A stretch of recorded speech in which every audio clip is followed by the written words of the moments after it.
Crónicas Zombie Preludios y Ori, con esa, Alejandro Arnaldos, 13. Él he visto bueno de nadie, y ese repentino entusiasmo no me transmitió buenas vibraciones. Era muy fácil caer en la imprudencia y que todo terminara en una desgracia. Oscar le lanzó una dura mirada a Aitor. No me gusta nada la actitud de tu novia, le dijo. ¿Qué quieres decir?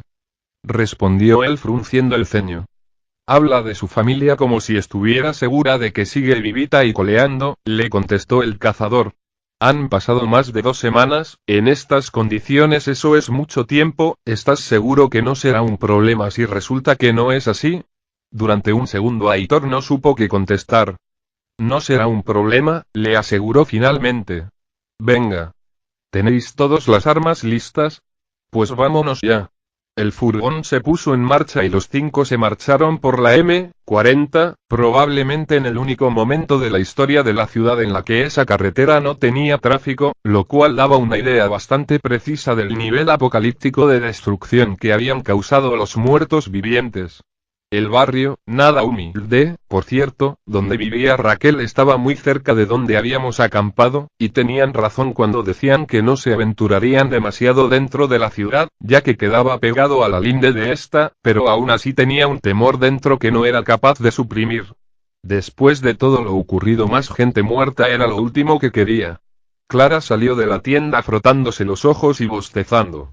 En cuando me vio, a apenas 2 metros de ella, se vino a mi lado y me agarró de la mano. Buenos días, cariño. ¿Has dormido bien? Le pregunté. Se limitó a asentir con desgana, todavía tenía cara de sueño, pero lo que no tenía eran las espantosas ojeras de otras mañanas. ¿No hay nada para desayunar? Preguntó ella.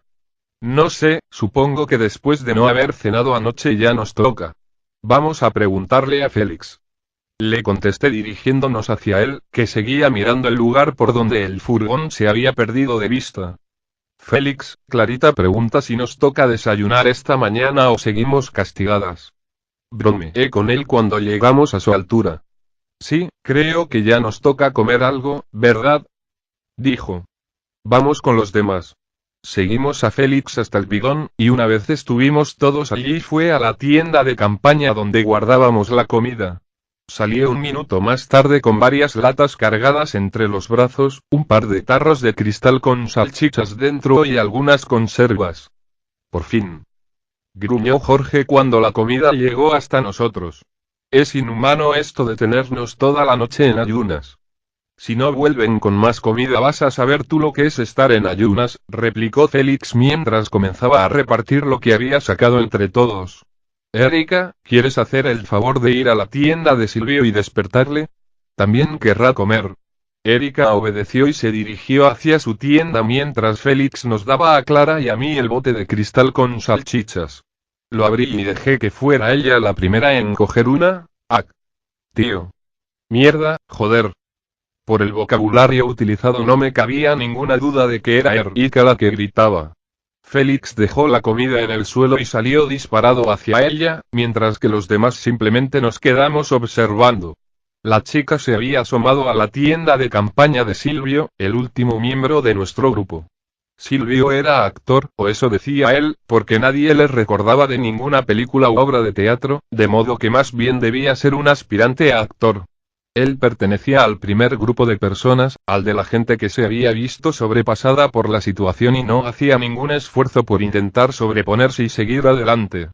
Francamente, después de verlo día tras día al borde de un colapso me esperaba encontrarlo con las venas cortadas o ahorcado cuando Erika gritó, porque nadie puede aguantar eternamente en ese estado.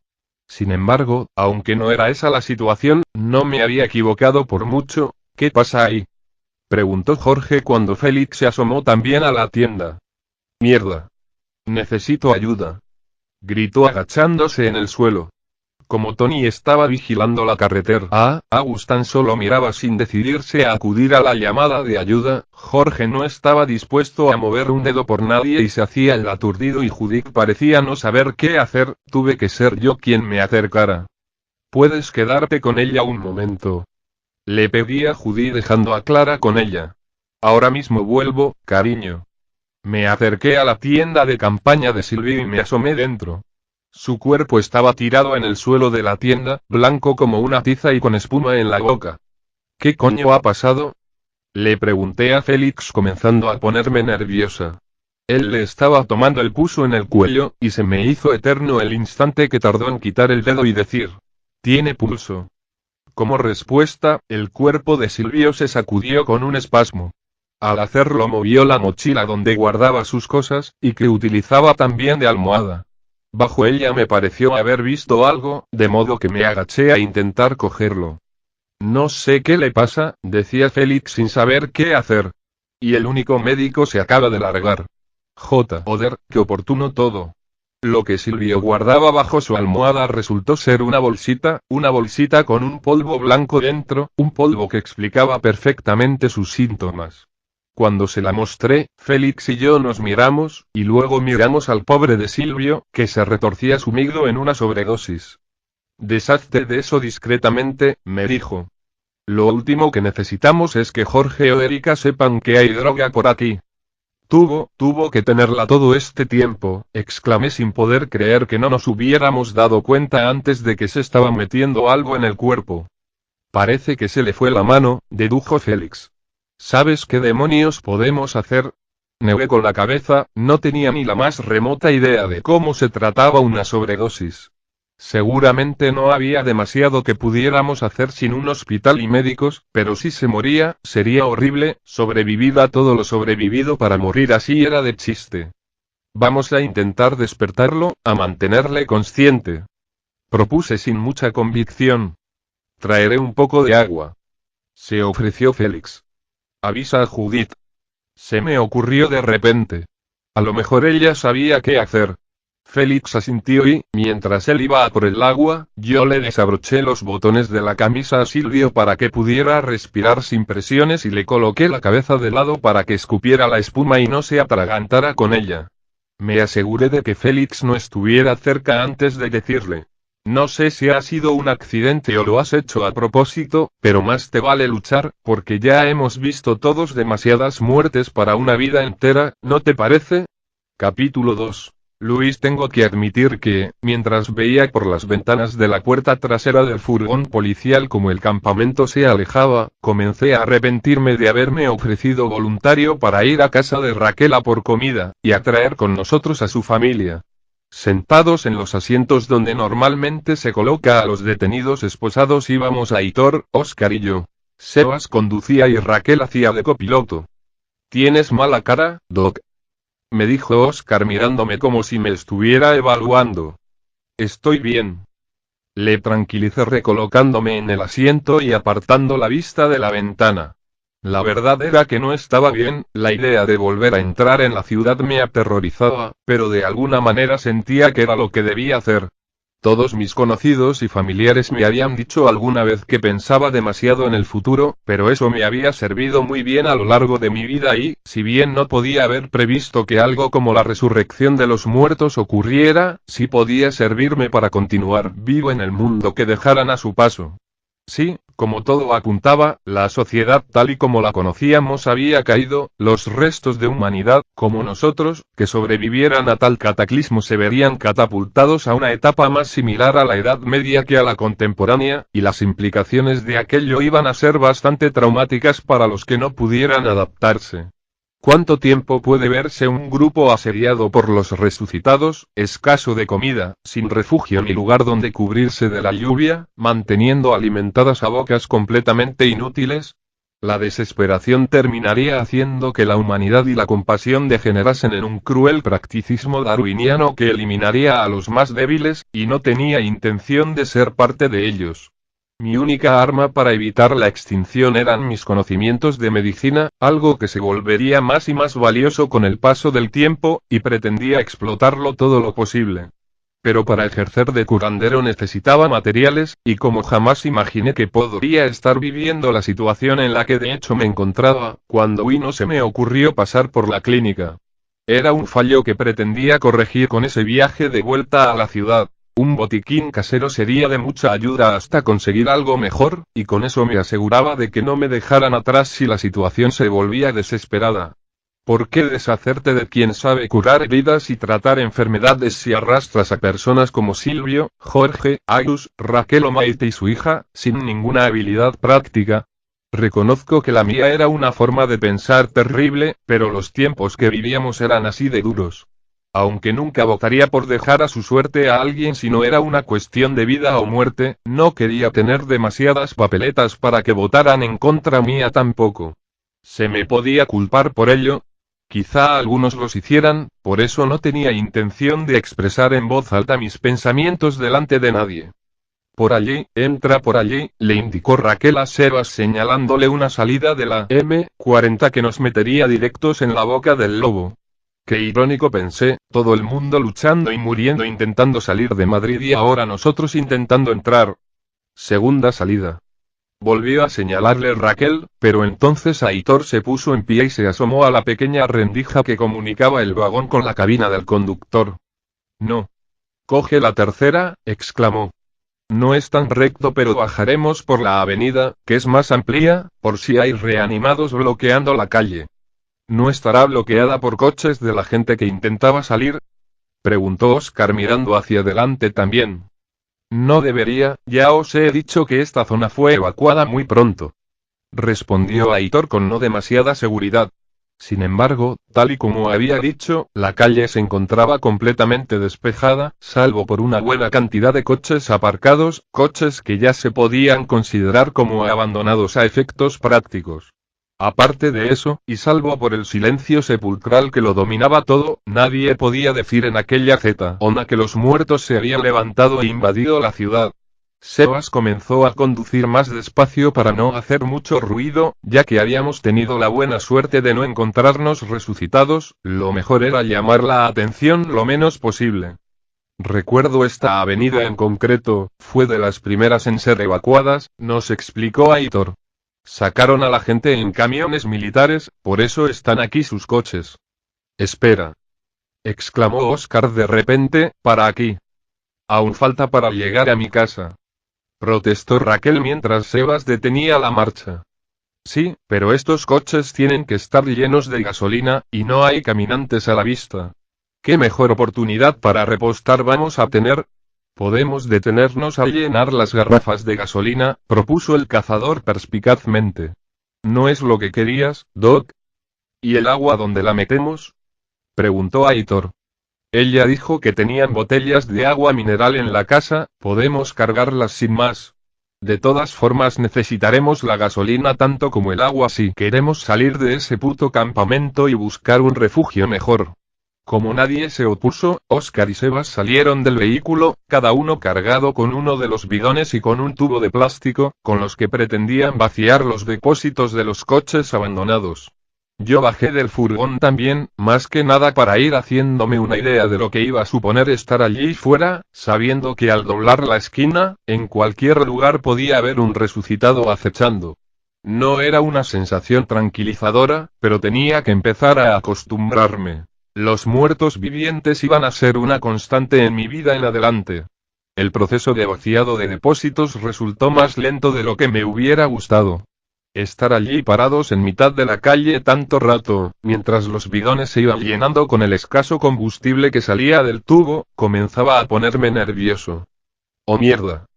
Gimió Sebas cuando los bidones estaban a medio llenar señalando hacia adelante. Al final de la calle había un hombre que se tambaleaba mientras cruzaba la carretera, sentí un escalofrío al reconocer lo que era y, pese a que estaba bastante lejos, por un momento me quedé paralizado al verle aparecer. Sin embargo, la criatura no debió vernos y continuó su ritmo errante hasta perderse detrás de una casa. Joder, me va a dar un puto infarto. Gruñó Sebas volviendo al trabajo de sacar gasolina. ¿Ese hombre era uno de ellos también? Preguntó Raquel, que se ha quedado pálida de la impresión, muy tontamente a mi parecer. Eso ya no era un hombre, le respondió Aitor, seguramente intentando reconfortarla, aunque con dudoso éxito, puede que en su momento fuera un hombre, ahora solo es un reanimado. ¿Qué pasa, niña? No es el primer muerto viviente que ves. Bufó Oscar con su poca delicadeza habitual. Ya lo sé, se defendió a ella. Pero es que, este es mi barrio, estas calles las conozco, con los bidones llenos de gasolina y el corazón un poco más en vilo al saber que, pese a las apariencias, no estábamos solos. Seguimos el camino dentro del furgón hacia la casa de la chica. Tras dejar la avenida, y conforme nos íbamos internando en el barrio, la ilusión se disipó y comenzamos a cruzarnos con resucitados, que vagaban sin rumbo fijo con sus andares torpes y lentos. Cuando nos veían pasar comenzaban a tambalearse detrás de nosotros y, aunque podíamos dejarlos atrás con facilidad debido a nuestra velocidad superior, no dejaba de ser inquietante saber que esos seres nos querían coger, y que nos devorarían vivos si se les daba la oportunidad. Un escalofrío me recorría la espalda solo de pensarlo. El primero que nos topamos en medio de la carretera fue una mujer delgada de unos 40 años, muy despeinada y vestida con un pijama y una bata, ambos manchados de la sangre que seguramente salpicó cuando otro caminante le arrancó a mordiscos desde el labio inferior hasta la barbilla. ¡Oh Dios! Gimió Raquel con asco cuando la tuvimos delante. Avanzó caminando como una borracha hacia nosotros, con las manos extendidas y gimiendo, por el centro de la carretera de una sola dirección, bloqueando el paso de nuestro vehículo. No pienso sacar el furgón de la carretera por una jodida muerta andante, dijo Sebas apretando el acelerador, dispuesto a llevársela por delante. No pretenderás atropellarla, ¿verdad? Exclamé yo alarmado. ¿Por qué no? Solo es una resucitada, y ni siquiera se va a morir del todo, replicó el guardia de seguridad. Ella es una muerta, pero tú puedes cargarte el radiador al embestirla, por ejemplo, y si el coche se queda tirado, ¿cómo demonios pretendes que volvamos? ¿A pie? El doctor tiene razón, intervino Oscar en mi favor antes de que Sebas pudiera contradecirme. Es poco probable, pero no podemos arriesgarnos. Sin pronunciar palabra, Aitor abrió la puerta lateral del furgón y puso un pie en la carretera. Se descolgó el fusil de la espalda y apuntó a la resucitada con la intención de volarle la cabeza de un disparo. De nuevo fue Oscar quien tuvo que intervenir y salvar la situación. ¿Pero qué haces? ¿Estás loco? Le reprendió agarrándole el fusil para que no pudiera disparar. ¿Es que quieres matarnos a todos? Si disparas atraerás a montones de ellos. Ya nos vienen siguiendo un montón de ellos. Le recordó Aitor señalando en la dirección de la que veníamos, y no le faltaba razón, por lo menos 6 muertos vivientes nos iban siguiendo los pasos, aunque ya les habíamos sacado una buena ventaja. Un disparo puede escucharse a 1 kilómetro a la redonda, capullo, le dijo Oscar. Si disparas nos echas encima a media ciudad. Empujó a un cohibido Aitor dentro del furgón y luego entró él también, cerrando la puerta a su paso. Avanza lentamente, a 5 o 10 por hora, y pásale por encima sin golpearle, le indicó a Sebas. La terminarás aplastando y no romperás nada. ¿Cómo se os ocurre pensar en disparar? El vehículo se dirigió hacia la mujer, que se lanzó contra él dando un par de puñetazos al parabrisas antes de verse superada y caer al suelo. El furgón dio un par de botes cuando las ruedas pasaron sobre ella. Por Dios, gruñó Raquel con cara de asco, preferiría haberla rodeado. Por las ventanas traseras pude ver cómo la mujer, mientras la íbamos dejando atrás, se daba la vuelta hasta quedar cabeza abajo y comenzaba a arrastrarse persiguiéndonos. Probablemente el atropello le hubiera roto las piernas o la cadera y no le permitían incorporarse, pero eso no hacía mina en su tenacidad. Es aquí mismo, dobla la esquina y la primera a la derecha. Nos guió Aitor.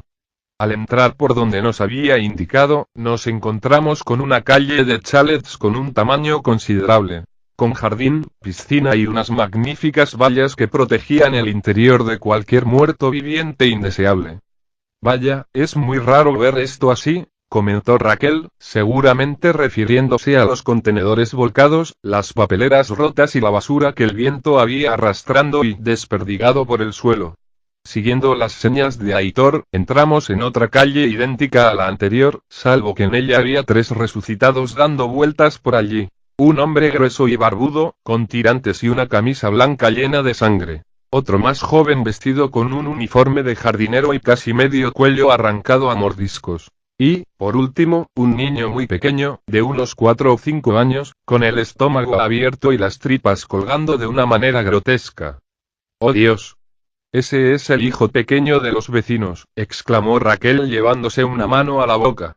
Pobre chiquillo, es esa casa, dijo Aitor señalándonos el primer chalet a la izquierda tras doblar la calle, que se encontraba tan solo a unos 20 metros de los 3 muertos vivientes, los cuales comenzaron a acercarse al furgón buscando carne humana. Deberíamos limpiar la calle antes de ponernos a trabajar, dijo Oscar cargando la ballesta con una flecha. Aitor, tú y Raquel entrad en la casa y abrid la puerta del garaje. Sebas, quédate ahí y mete dentro el furgón en cuanto abran la puerta. Doc, tú y yo vamos a eliminar a estos hijoputas, a ser posible sin armar escándalo. ¿Yo? Pregunté estupefacto mientras sentía que las manos comenzaban a temblarme. Sí, tú. Vamos. Abrió la puerta lateral del furgón y salió por ella con la ballesta en la mano. Pero, no tengo un arma. Protesté, y pese a eso le seguí fuera. Toma mi pistola. Se ofreció Sebas desenfundando su arma. No. Bramó Oscar. El muerto jardinero estaba casi sobre nosotros y Oscar tuvo que disparar su ballesta contra él. La flecha le entró a través de un ojo y la punta salió cubierta de sangre y sesos por el otro lado de la cabeza de aquel pobre desgraciado. El cuerpo cayó como un peso muerto al suelo. Al mismo tiempo, Raquel y Aitor corrieron hacia la puerta principal de la casa, que estaba unos metros más atrás que la del garaje, y entraron dentro. Raquel debía tener las llaves todavía, o quizá es que no estaba cerrada. ¿Cómo coño tengo que deciros para que lo entendáis? Nada de armas de fuego. Joder. Bramó Oscar desenfundando su cuchillo y tendiéndomelo. No lo consideraba la mejor arma para la situación en la que nos encontrábamos, pero aún así, si tenía que hacerlo lo haría, de modo que alargué la mano para agarrarlo. Sin embargo, antes de poder cogerlo, un disparo sonó y el cuerpo del tipo grueso y barbudo, que seguía acercándose inexorablemente, cayó al suelo. ¿Qué coño? Bufó Oscar girándose hacia él. Aitor. Pero ambos sabíamos que no había sido Aitor, no era un experto en la materia, pero tras mis escasos escarceos con las armas de fuego, sobre todo viendo disparar a otros, había aprendido a diferenciar perfectamente entre el disparo de una pistola y el disparo de un fusil militar, y ese había sido de los primeros. El muerto viviente caído intentó ponerse en pie, y no fue hasta que se escuchó un segundo disparo cuando descubrimos el origen de los mismos. Asomado sobre la valla de la casa que había frente a la de Raquel se encontraba un muchacho no mucho mayor que ella, delgado y de pelo corto y castaño, que tenía una pistola en la mano. ¿Pero qué coño? No, no, no. Me cago en la puta, a la mierda todo el sigilo. Exclamó Oscar tras el segundo disparo. ¡Ey! Nos llamó el inconsciente chaval saltando a la calle. ¿Venís de la zona segura? Venimos de tu puta madre. Farfulló Oscar cargando una flecha y apuntándole con ella, estaba tan enfadado que creía que iba a matarlo ahí mismo. Tranquilo tío. Dijo el muchacho levantando las manos. Sebas salió del furgón y apuntó con su pistola a los dos muertos que todavía seguían vivos. El niño y el barbudo que, pese a los disparos de aquel chico recién llegado, seguía luchando por ponerse en pie. Aún quedan estos dos. Nos advirtió. Mierda. Protestó Oscar, y entonces me tendió la ballesta. No dejes de apuntar a este niñato de mierda, Doc. Sin perder un segundo utilizó su cuchillo, que todavía no me había dado, para acercarse hasta el barbudo, que casi se había levantado del suelo, y clavarle la hoja del arma por encima de la oreja hasta el fondo del cráneo. Me sorprendió que supiera que por esa zona los huesos del cráneo son más finos, y por tanto es más sencillo romperlos de una cuchillada que si intentabas hacer lo mismo en la coronilla, por ejemplo. El niño resucitado llegó hasta Sebas, que lo contuvo con no demasiado esfuerzo estirando una mano y sujetándole de la frente. La criatura chasqueaba los dientes intentando morder sin mucho tino, pero aún así el guardia de seguridad parecía bastante incómodo en esa situación. En cambio, Oscar no tuvo ningún reparo en repetir el proceso y apuñalar al pobre crío hasta que cayó muerto definitivamente. Cuando ambos se acercaron hacia mi posición me acordé de apuntar con la ballesta al chico, que se había quedado tan conmocionado mirando al cazador acabar con los muertos como yo. Que se dirigiera hacia él con las manos manchadas de sangre y rabia en la mirada no debió hacerle sentir mejor precisamente. ¿De dónde coño has salido tú? Escupió agarrándole de un brazo e inmovilizándole contra el furgón. La pistola del muchacho cayó al suelo. ¡Ay! Protestó el chico. Me llamo Christian, estaba escondido en esa casa, os vi llegar y pensaste en jodernos atrayendo a todos los putos muertos de los alrededores a disparos, ¿no? Terminó la frase por él. Yo, lo siento, no pensé, balbuceó. No pretendía, suéltame. Me haces daño. Déjalo, tío. Salió en su defensa Sebas. Solo es un chaval asustado, no sabía lo que hacía. Aitor salió corriendo por la misma puerta por la que entró, con el fusil preparado para disparar. ¿Por qué os habéis puesto a disparar? Esto tenía que ser sigiloso, dijo bajando el arma al ver que ya no había problemas. ¿Quién coño es este? Cambio de planes, contestó Oscar soltando bruscamente a Christian, ignorando la pregunta de Aitor y recuperando su ballesta de mis manos. ¿Por qué no habéis abierto?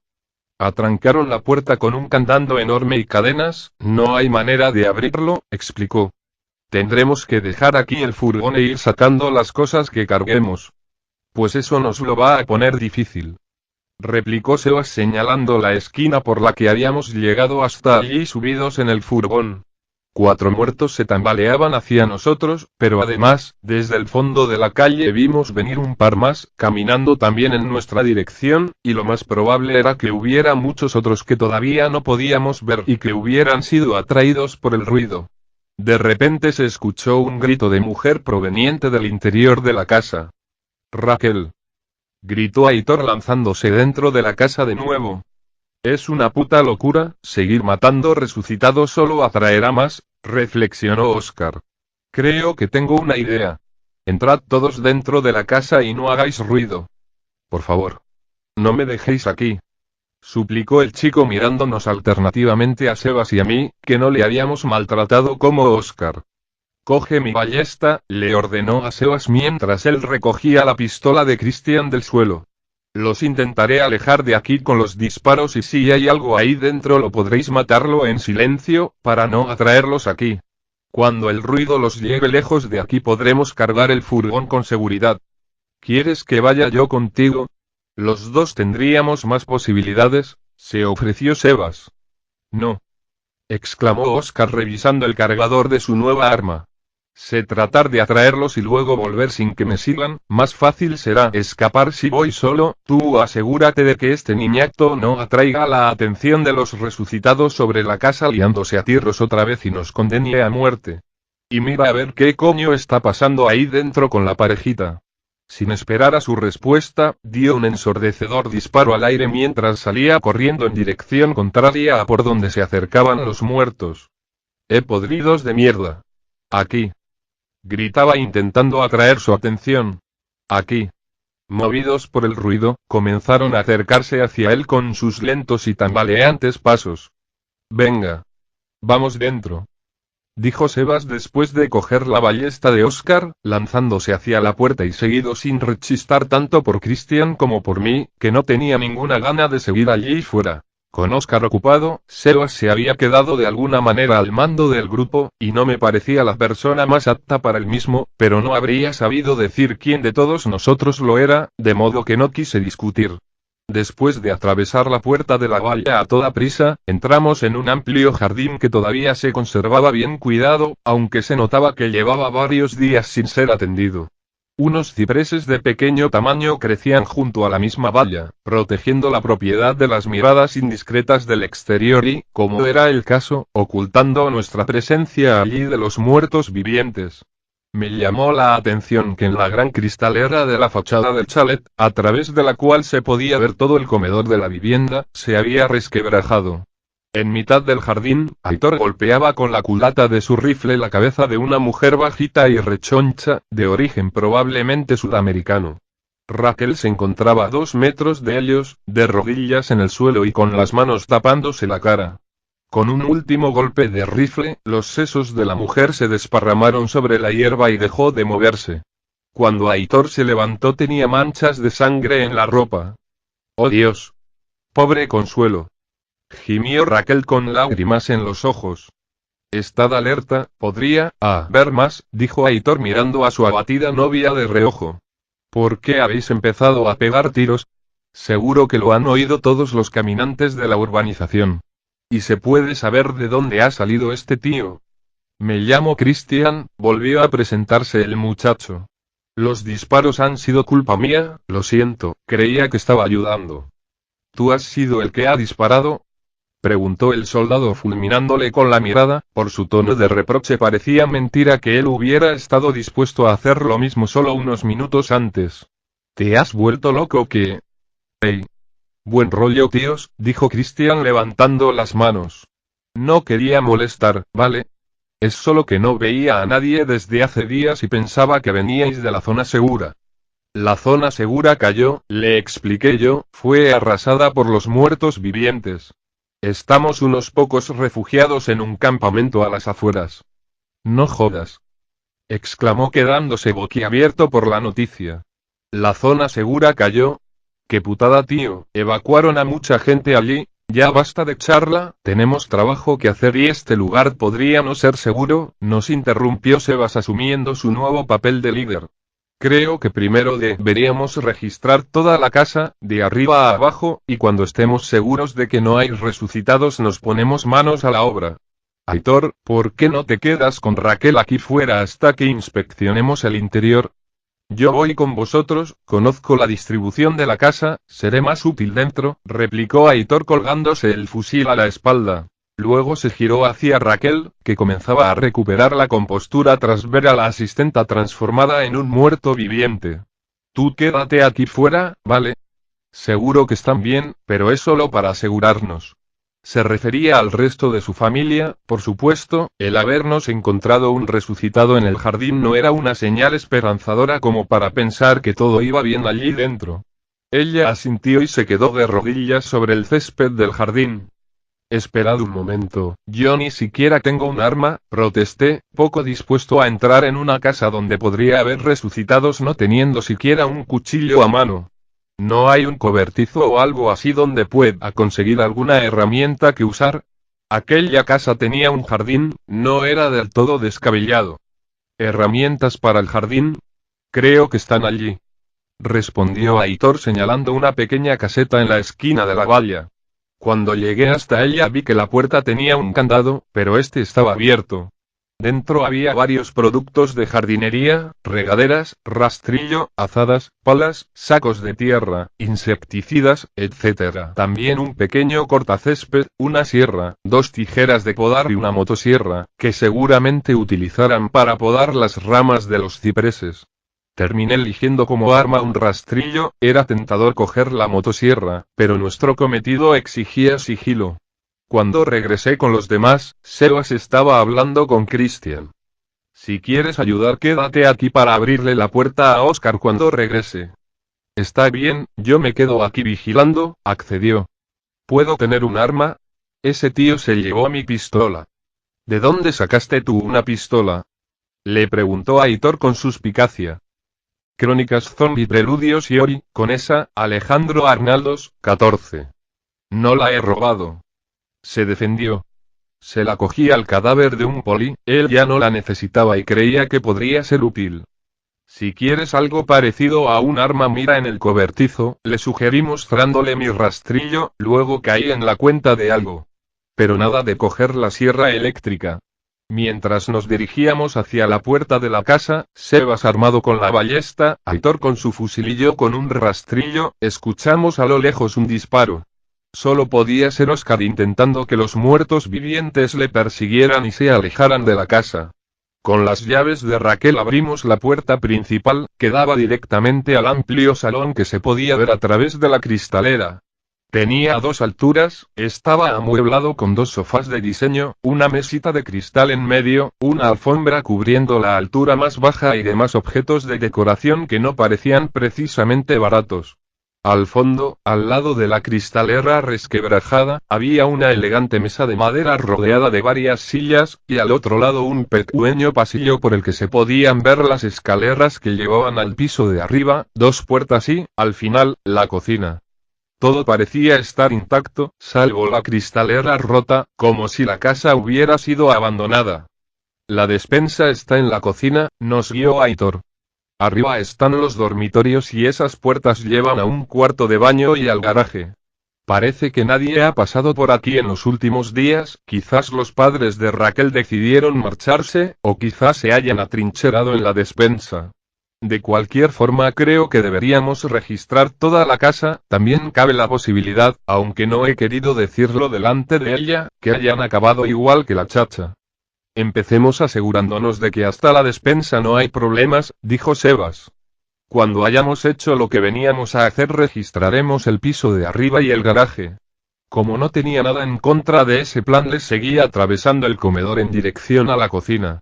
Pero antes de entrar en ella nos quisimos asegurar de que en el cuarto de baño todo estuviera en orden, de modo que abrimos esa puerta al pasar por su lado. Era un cuarto de baño es bastante amplio y elegante, seguramente porque era el que utilizaban las visitas. Se encontraba en perfectas condiciones, pero alguien había abierto el armarito de detrás del espejo apresuradamente y había sacado el botiquín, que se encontraba desperdigado en el bidé, donde también había algunas manchas de sangre secas. Esperad un momento, todo esto puede sernos útil. Les dije adelantándome para recoger las vendas, alcohol, agua oxigenada, tiritas, esparadrapo y todo lo que no se había manchado o estropeado. ¿De quién será esa sangre?, preguntó Aitor un poco preocupado. Como no tenía forma de responder a su respuesta, me limité a no decir nada. En cuanto tuve todo el material médico metido en una bolsa nos dirigimos hacia la cocina. El diseño de aquella habitación era bastante moderno, con un frigorífico de 2 puertas, una vitrocerámica y muchos armaritos, lavavajillas, etc. Al fondo había otra puerta de madera, que debía ser la que lleva a la despensa. Aitor se aventuró a abrir el frigorífico, solo para tener que volver a cerrarlo inmediatamente. Hasta mí, que me encontraba a por lo menos 3 metros, me llegó un asqueroso olor a comida podrida del contenido de la nevera. Uf. No creo que aquí haya nada útil, declaró al cerrar rápidamente la puerta para evitar que el olor se extendiera. Cualquier cosa que necesitara frío se habrá estropeado a estas alturas. Miremos la despensa, propuso Sebas haciéndole una señal a Aitor para que se acercara a la puerta. Este intentó mover el pomo, pero no logró girarlo. Cerrada con llave, señor Collado. ¿Están ahí? Nadie respondió ni dio señal alguna de estar escuchando, así que intentó empujarla con el hombro, pero tampoco logró abrirla. Mientras él intentaba forzarla, me di cuenta de que había unas pequeñas gotas de sangre en el suelo, gotas que hacían un rastro desde la entrada de la cocina hasta la puerta de la despensa. Voy a abrirla de una patada, apartaos. Nos advirtió echándose atrás para coger impulso. Espera un momento. Le detuve interponiéndome entre él y la puerta. Luego me agaché para observar mejor la sangre, a ver si estaba seca o era reciente. ¿Qué pasa?, preguntó el soldado agachándose también. Sangre seca aquí también, le respondí. Los tres nos miramos durante un segundo, pero como ninguno dijo nada, porque ninguno sabíamos muy bien cómo reaccionar ante ese descubrimiento, Aitor volvió a coger impulso y abrió la puerta con un golpe seco de una de sus botas militares, y poco faltó para que cayera rodando escaleras abajo debido a la inercia, pues resultó que aquella despensa era subterránea. La luz que entraba por la puerta iluminaba unas escaleras que bajaban hasta un pequeño sótano, del cual solo podía ver la mitad porque el resto estaba protegido de la luz por las propias escaleras. De esa zona oscura comenzó a escucharse el ruido de algo arrastrándose, seguido de algo que no supe identificar, un gemido quizá. Pero sin duda lo más revelador era el olor a putrefacción que emergía de allí. No era como el del frigorífico, aquel era el olor de la muerte, el olor a resucitado. Aitor, que comenzó a bajar las escaleras, seguido por Sebas y por mí, parecía haberlo olido también, porque agarró su arma con fuerza y parecía preparado para abrir fuego en cuanto algo se le pusiera por delante. Yo opté por la opción más sensata, que no era aventurarse en un oscuro sótano donde podía haber un muerto viviente, y esperé arriba. «Hola», preguntó el soldado, pero no se escuchó nada más que ese ruido como respuesta. Conforme mis ojos se acostumbraban a la tenue luz de aquel agujero, descubrí que Raquel decía la verdad sobre su padre. En la pared del fondo había gran cantidad de comida almacenada en estanterías. También había 2 congeladores, que seguramente no funcionaran y cuyo contenido estaría estropeado, pero sí que había otras muchas cosas aprovechables, como latas de conservas, fruta en almíbar, incluso algo de fruta y verdura que, aunque madura, quizá aún aguantaran unos días más. ¡Oh joder!, exclamó desde la zona oscura. Podéis bajar, no hay peligro. Al llegar al suelo de la despensa había una mujer, que bien podría ser una Raquel con 20 años más, ya que tenían el mismo pelo rubio, sentada en el suelo con los brazos extendidos y atados por cuerdas a unas tuberías. Su piel cenicienta y el profundo mordisco rodeado de sangre seca en uno de los brazos era toda la explicación que necesitaba para saber qué le había ocurrido. Pese a que pataleaba e intentaba abalanzarse contra nosotros con todas sus fuerzas, por fortuna estas no eran suficientes para romper las cuerdas que la mantenían sujeta. Pobre mujer, se lamentó Aitor. Dios. No sé cómo le voy a decir esto a Raquel. Ajena a sus palabras, la madre de Raquel continuaba pataleando e intentando soltarse de sus ataduras, sin apartar la vista de sus presas, o sea, nosotros. Hazlo tú, por favor. Le pidió a Sebas, que se acercó con la ballesta y le disparó a bocajarro en la frente. Los gruñidos y forcejeos se detuvieron instantáneamente. Tras unos instantes de silencio en memoria de aquella pobre señora, Sebas recordó a qué habíamos venido, y me hizo una señal para que le ayudara con la comida. En el sótano había varias bolsas de tela de un tamaño considerable que podían servir perfectamente para llenarlas de cosas, y mientras los dos íbamos preparándolo todo para poder cargar aquellas bolsas con la comida que habíamos venido a buscar, Aitor contemplaba el cadáver de su suegra bastante afectado. Se llamaba Raquel también, dijo con amargura. Joder, con lo que he odiado yo a esta mujer y ahora, no le gustaba que su hija saliera con alguien que había dejado el instituto para meterse en el ejército. No le deseo acabar así ni a mi peor enemigo. Tras decir aquello se cargó el fusil a la espalda y descubrió lo que estábamos haciendo. Oye, ¿no íbamos a asegurar la casa antes de ponernos con las provisiones?, preguntó. Odio decir esto, pero podría haber más. Sí, vale, tienes razón, admitió Sebas dejando las bolsas en el suelo. ¿Estáis ahí? Se escuchó la voz de Raquel desde las escaleras. Fuera, antes de que pudiéramos impedir que bajara, ahogó un grito al ver al resucitado muerto que había sido su madre. Apartando a Aitor, que había intentado interponerse en su camino, de un empujón se acercó a ella y se arrodilla a su lado. Mamá. Oh Dios, no, no, no. Gime ella. Junto con Raquel había venido también Christian, con una pala que había cogido de la caseta del jardín, y que se encontraba visiblemente incómodo por la escena que se estaba desarrollando. La calle se está llenando de resucitados. No creo que podamos salir por ahí, dijo sin poder apartar la vista del cadáver del sótano. Yo, lo siento mucho. ¿Qué has dicho de resucitados?, le preguntó Sebas. Creía que Oscar los estaba alejando de aquí. Bueno, pues no ha funcionado, replicó el muchacho. No podemos hacer nada con eso, intervine yo sabiendo que Sebas no estaba hecho para las crisis. Deberíamos registrar el resto de la casa como teníamos previsto, y más si de momento no podemos salir. Sí, vale, hagamos eso, accedió a mi idea.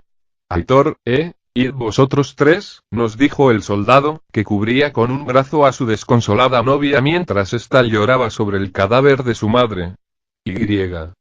Bueno, tened cuidado. En silencio, los tres subimos las escaleras reflexionando sobre las palabras del soldado. Era evidente de que debíamos tener cuidado de algún otro miembro de la familia de Raquel que pudiera haber acabado igual que su madre, y la pregunta que yo me hacía era cómo de mal podía tomárselo ella si aquello sucedía. Había gente que perdía los nervios por mucho menos. Joder, tío, gimió Christian cuando llegamos a la cocina. Esa mujer era, de su familia. Su madre, le confirmó Sebas, que parecía también profundamente afectado. Yo creo que si hubiera alguien vivo en la casa, a estas alturas ya lo sabríamos, ¿verdad? A lo mejor no es eso, le contradije yo, que por empatía empezaba a sentirme un poco triste por Raquel, sabía lo duro que era perder una madre, y eso que la mía había muerto años atrás debido únicamente a su edad. Verla así, transformada en una muerta viviente y con un flechazo atravesándole la cabeza tenía que haber sido horrible. Si la criada y la madre se transformaron y no tuvieron valor para rematarlas, a lo mejor decidieron marcharse porque la casa no les parecía segura. Sí, puede ser. Asintió Sebas aferrándose a esa posibilidad. Los sollozos de Raquel podían escucharse aún estando fuera de la despensa, y podía notar cómo afectaban tanto al muchacho como al guardia de seguridad, hasta a mí, que siempre había sido considerado como una persona fría y distante, estaban empezando a inspirarme compasión. Será mejor que nos aseguremos de que la casa está limpia, les propuse para dejar a Raquel sola con su dolor y que éste no nos minara la moral. Si no la hemos asegurado antes de que vuelva, Oscar nos va a matar. Como Sebas no quería quedar mal como hombre al mando, y a Christian el cazador le daba miedo, comenzamos a movernos siguiendo la misma ruta que habíamos seguido a la ida, pero en dirección contraria. ¿Garaje o piso de arriba?, preguntó el guardia de seguridad cuando llegamos hasta la puerta que, según nos había dicho Aitor, llevaba hasta el garaje de la casa. Mejor piso de arriba, ¿no?, respondió Christian agarrado a su pala. Si hay más muertos, no creo que puedan abrir esta puerta, pero sí podrían bajar las escaleras. El argumento nos pareció bastante válido, de modo que, antes de inspeccionar el garaje, nos aventuramos a las habitaciones superiores. Subiendo la escalera, Sebas abría la marcha armado con la ballesta de Oscar, seguido por mí, con el rastrillo entre las manos, y por Christian, que sujetaba la pala como si fuera un bate de béisbol. El piso superior consistía en un pequeño pasillo con 4 puertas. 3 de ellas estaban abiertas, la primera a la derecha, la segunda a la izquierda y la del fondo. En el suelo, saliendo de una de ellas, un leve rastro de gotitas de sangre secas iban desde el umbral hasta la habitación del fondo. Esto me da muy mal rollo. Gimoteó Christian a mi espalda. Como respondiendo a sus palabras, un ruido cuyo origen determiné que se encontraba en la habitación del fondo nos sobresaltó a los 3. Sonó como si algo se hubiera caído al suelo, o como si alguien le hubiera dado un golpe a un mueble. Como la puerta estaba entornada, no se veía nada de lo que pudiera haber allí dentro, salvo que las ventanas debían estar abiertas, porque entraba una claridad que solo podía provocarla la luz del sol. De repente, algo pasando delante de la puerta creó una pequeña sombra durante un instante. «Oh tíos, ahí hay algo», lloriqueó el muchacho, que se estaba acobardando por momentos. «Vamos a acercarnos», propuso Sebas. Si es uno de esos seres, en cuanto se asome le atravieso de un disparo. Asentí y caminé muy despacio detrás de él. Conforme nos adentrábamos en el pasillo comencé a sentir un creciente olor a putrefacción cuyo origen me resultaba incierto. Era verdad que los resucitados olían a podrido, la madre de Raquel me lo había recordado un minuto antes, pero por la misma razón que no se decidían a descomponerse del todo, ese olor era mucho más tenue del que cabría esperar en un cadáver normal en el mismo estado. Había tratado con muchos cadáveres antes, sobre todo cuando estudiaba, y sabía de lo que hablaba, aquel olor no podía estar causándolo un muerto viviente. Ahí tiene que haber algo, dije volviendo la vista hacia la habitación con las manchas de sangre. A lo mejor deberíamos, me callé cuando la repentina llegada de luz solar me hizo mirar de nuevo hacia adelante. La puerta del fondo estaba completamente abierta y frente a ella había una chica, de unos 14 o 15 años, de pelo largo y tan rubia como Raquel. Vestía con un camisón azul completamente cubierto de sangre, al igual que sus brazos y piernas, aunque no había ninguna herida visible en su cuerpo, salvo unos profundos cortes en las muñecas. La chica gimió lastimosamente un segundo antes de comenzar a tambalearse hacia nosotros. «¡Ah! ¡Mátala! ¡Mátala!», gritó Christian retrocediendo un par de pasos. Sentí como a Sebas le temblaba el pulso antes de disparar, pero cuando lo hizo no falló y el bigote se clavó en un ojo de la muerta viviente, que cayó de espaldas al suelo por el impulso del impacto, completamente muerta. «Tranquilo chico, ya está», intentó tranquilizar el guardia de seguridad a Christian. Madre mía, esta cría no tendría ni 15 años, supongo que era, familia de Raquel también. Sí, le respondí con pesar. Aquel pelo rubio era inconfundible, la pobre Raquel iba a volver a pasar por un mal trago, y algo me decía que no iba a ser el último. ¿De dónde viene ese olor? Preguntó Christian olfateando el aire con una mueca de asco. Creo que de ahí. Dije señalando la puerta con manchas de sangre en el suelo frente a ella. ¿Por qué no te aseguras de que la habitación del fondo está limpia mientras nosotros miramos esta? Me indicó Sebas cargando una flecha en la ballesta. No me parecía buena idea dividirnos, pero si hubiera habido algún otro resucitado en aquella habitación ya habría salido, de modo que asentí, y con el rastrillo en la mano recorrí todo el pasillo hasta llegar a la puerta. Por el tamaño, aquel lugar tenía que ser el dormitorio principal, y por la cama de matrimonio que había al fondo deduje que pertenecía a los padres de Raquel. La cama estaba deshecha, como si hubieran estado durmiendo allí, pero no tenía claro si eso significaba algo. La dejaron deshecha porque tuvieron que huir rápidamente, o simplemente porque, si iban a marcharse, no tenía sentido molestarse en hacer la cama. Di un paso dentro. Una gran ventana por la que se colaba la luz del sol daba a la calle por la que vinimos, y lo que vi a través de ella me dejó helado. Cuando entraron, Raquel y Christian habían dicho que se había llenado el exterior de resucitados, pero no imaginé que fueran tantos. Alrededor de 20 de ellos daban vueltas por la carretera delante de la casa, seguramente atraídos de los alrededores por los disparos tras nuestra llegada.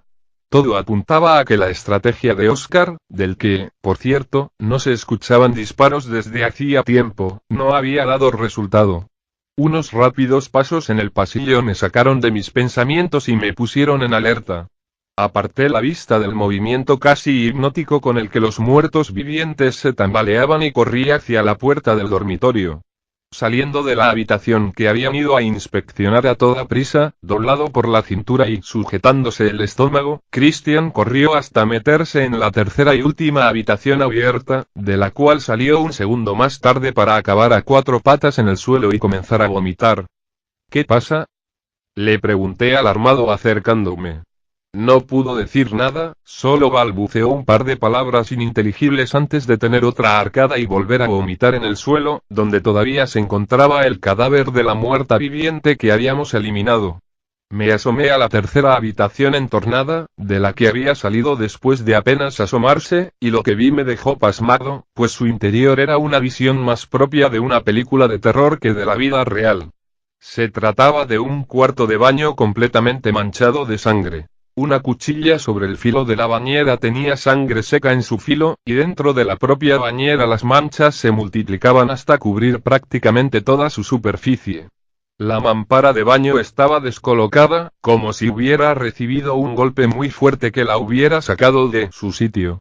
Sebas salió de la otra habitación cubriéndose la boca y la nariz con las manos y con los ojos llorosos. Todavía tenía una flecha cargada en la ballesta, de modo que no la había utilizado con lo que demonios hubiera allí dentro. Farfulló con angustia. Es horrible, cubriéndome las fosas nasales con la manga del jersey, que tampoco olía a rosas después de llevarlo puesto más de 2 semanas, me asomé a lo que resultó ser otro dormitorio, que por la decoración seguramente era de un chico al que le gustaban mucho los ordenadores. Manchas de sangre salpicaban por todas partes, y sobre la cama, como fuente de aquel olor imposible de aguantar, se encontraba el cuerpo putrefacto y casi devorado del dueño de la habitación. Probablemente el hecho de haber sido comido casi por completo, ya que en algunas zonas solo se le veían los huesos y la cabeza estaba tan mordisqueada que su rostro resultaba irreconocible, dejando ver solo algunos mechones de pelo rubio, era lo que ha evitado que se despertara como un resucitado. Al encontrarse las ventanas cerradas, los insectos no habían entrado en mucha cantidad, pero algunas moscas revolotean sobre el cuerpo y sus larvas se retorcían en su cuerpo muerto. Volví al pasillo conteniendo yo también las ganas de vomitar. Aquel pelo rubio delataba que se trataba de otro familiar de Raquel, sin ninguna duda. Esto es demasiado, gimió Sebas apoyándose en las rodillas y escupiendo en el suelo, mientras Christian vomitaba por tercera vez. Resucitados pase, pero un pobre chico medio comido es demasiado. Ver al muchacho muerto me hacía preguntarme qué habíamos hecho los humanos como raza para llegar al punto en que nos encontrábamos. ¿Qué diablos habíamos hecho para merecer esto? Aunque quien iba a preguntarse eso era Raquel cuando descubriera lo que había sido de su familia. Capítulo 3. Luis, déjame pasar, exclamó Raquel con la cara colorada y los ojos todavía llorosos. Mónica. Rubén. ¿Estáis ahí? Baja la voz, le suplicó Aitor agarrándola por el brazo. Si llamas la atención de los de fuera estamos vendidos, pero ella, sin hacerle el menor caso, le apartó la mano con un movimiento brusco mientras intentaba que Sebas dejara de bloquearle el camino. ¿Dónde están? Déjame pasar, insistió una vez más. No creo que debas pasar, créeme, le dijo él recuperando su tono inseguro y débil, que había aparcado al erigirse como líder en ausencia de Oscar. Por supuesto, esas palabras no hicieron sino poner más nerviosa a la pobre chica, que acabó apartándolo de su camino de un empujón. Sabiendo que no podríamos ocultar lo que había ocurrido, antes de que los demás subieran habíamos envuelto el cadáver del chico devorado entre las propias sábanas de la cama. El resultado había sido bastante regular, ya que gran cantidad de fluidos corporales asquerosos se habían filtrado, pringando toda la cama, pero al menos habíamos cubierto la terrible visión de su estado. Después, entre Sebas y Christian dejaron el cadáver de la muchacha sobre la cama. Le quitaron la flecha de la cabeza y la colocaron de tal forma que parecía que estuviera durmiendo, de no ser porque tenía el cráneo agujereado y la piel medio podrida. Cuando Raquel entró en la habitación y vio lo que había, ni siquiera tuvo fuerzas para decir nada, tan solo cayó de rodillas al suelo. Aitor se agachó a su lado justo en el momento en que rompió a llorar, y los demás nos quedamos allí, sintiéndonos como unos intrusos entre tanto dolor.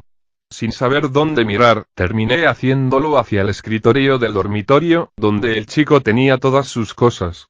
No había nada destacable allí encima, tan solo un iPhone que debió quedarse sin batería hacía mucho, un paquete de chicles de menta medio gastado y su ordenador, que, por supuesto, estaba apagado. No obstante, junto al teclado vi una pequeña libreta que me llamó la atención porque tenía escrito blog con tinta de bolígrafo en la tapa. Pensando que aquellos podrían ser los últimos pensamientos del chaval, me acerqué a la libreta y la cogí. Con ella en la mano me giré para mirar a Raquel, que se había arrastrado hasta la cama y lloraba sobre la mano de la niña muerta, preguntándome si debería leer lo que pudiera haber escrito o si solo Raquel tenía derecho a hacerlo. Lo siento mucho, se lamentó Sebas acercándose. ¿Cómo se llamaban? Eran Mónica y Rubén, contestó Aitor, ya que Raquel seguía demasiado afectada. ¿Puedo?, preguntó torpemente alargando la mano hacia las sábanas que cubrían a su hermano. Me acerqué rápidamente y la cogí de la mano para evitar que destapara el horror que se escondía entre esas sábanas. Chica, le dije mirándola a los ojos. Mejor que le recuerdes tal y como era antes.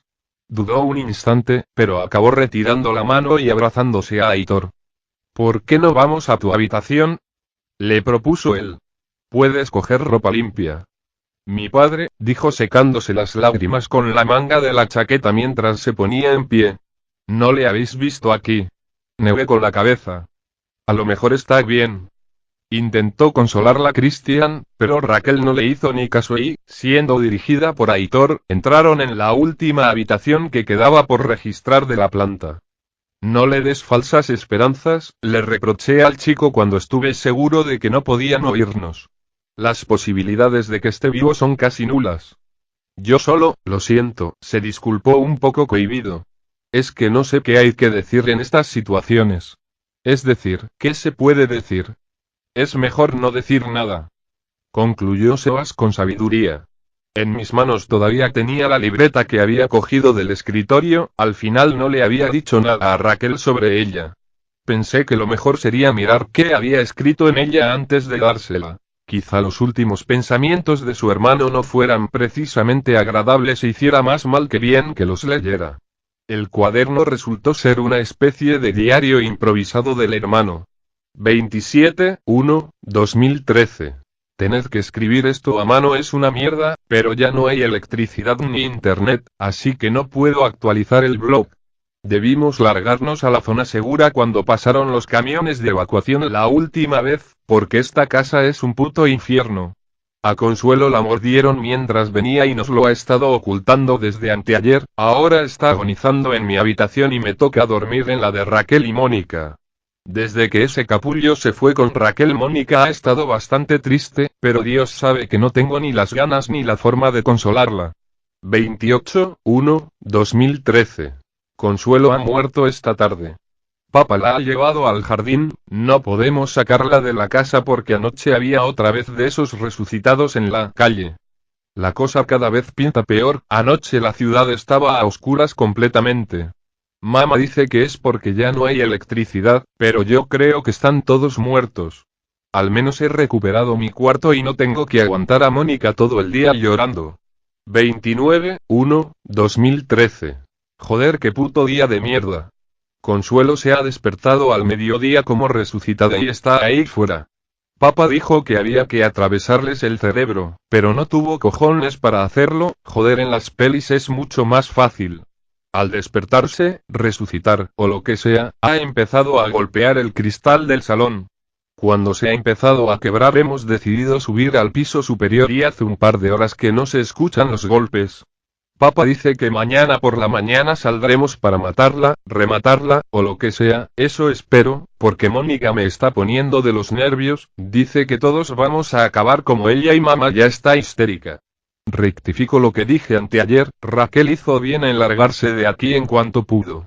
Eso era todo, no había nada más escrito. Al día siguiente, o quizá ese mismo día, amaneció devorado sobre su cama, probablemente devorado por su propia hermana muerta viviente, y su madre acabó en la despensa, con un mordisco y atada a la pared.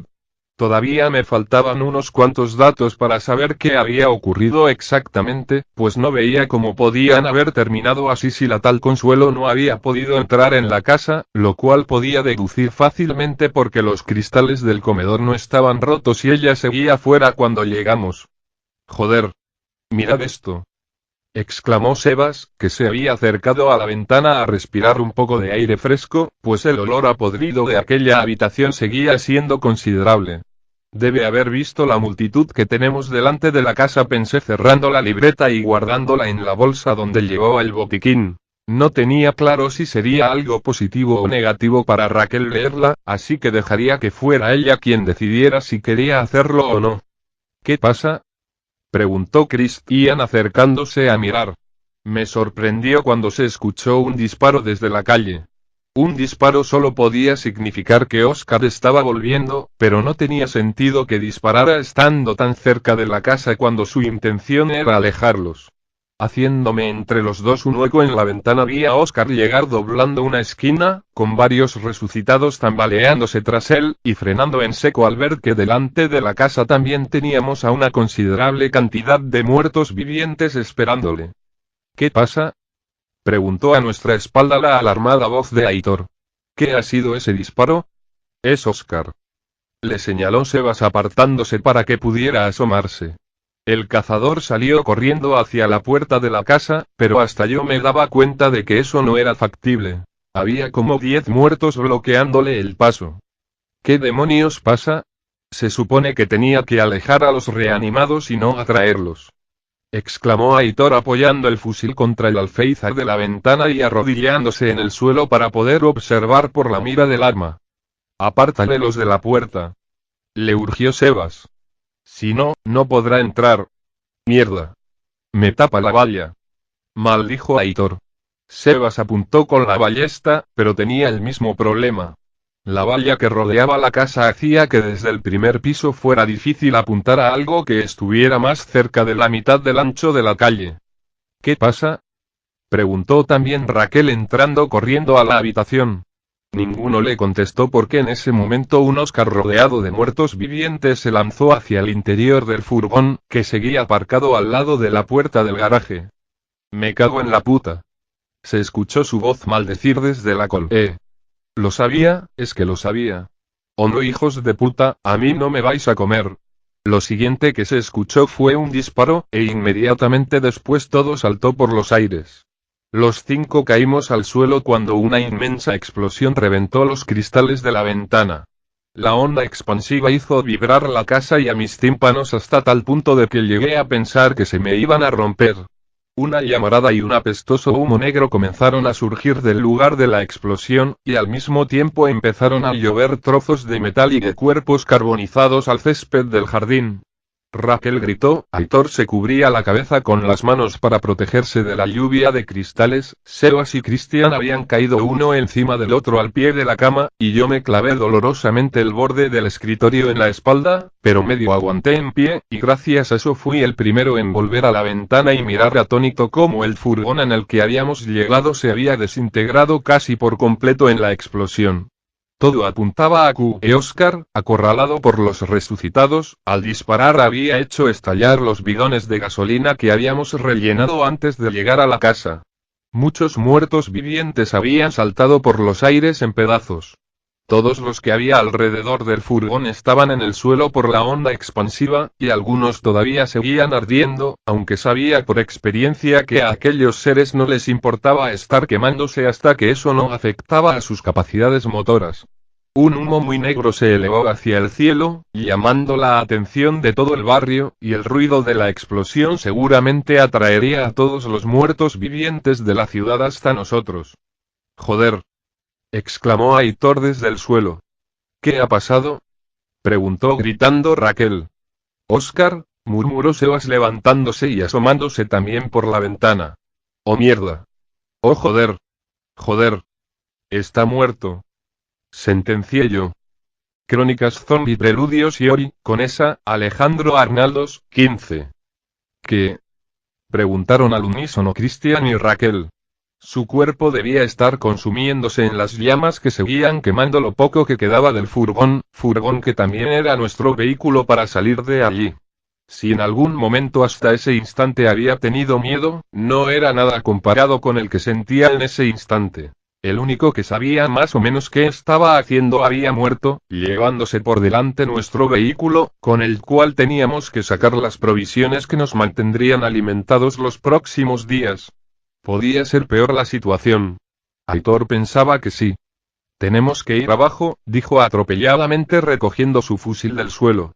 Tenemos que asegurarnos de que siguen sin poder entrar.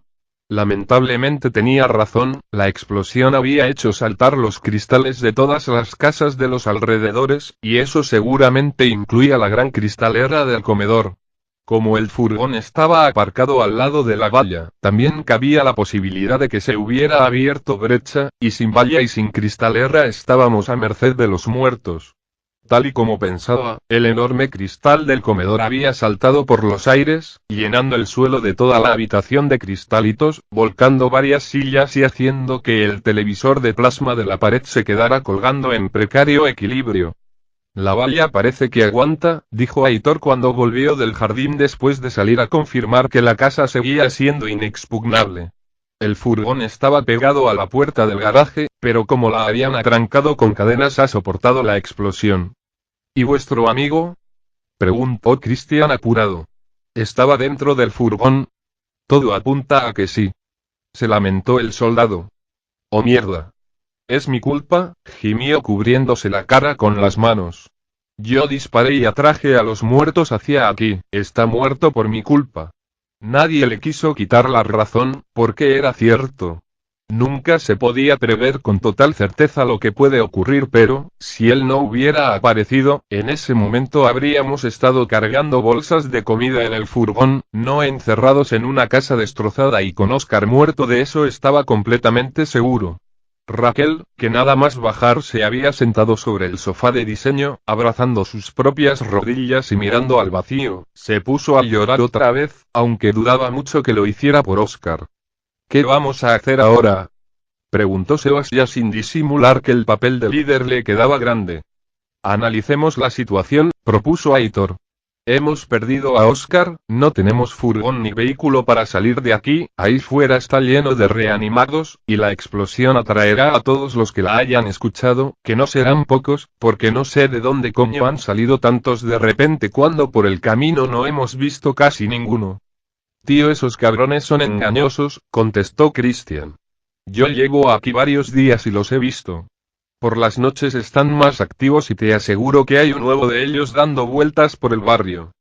Bueno, ¿y qué hacemos? Repitió Sebas. Todos los muertos vivientes están en la parte delantera de la casa, intervine con algo parecido a una idea. Hay un jardín trasero al que se sale por la cocina, creo que da a la casa de al lado, podemos saltar por allí y salir por otra calle.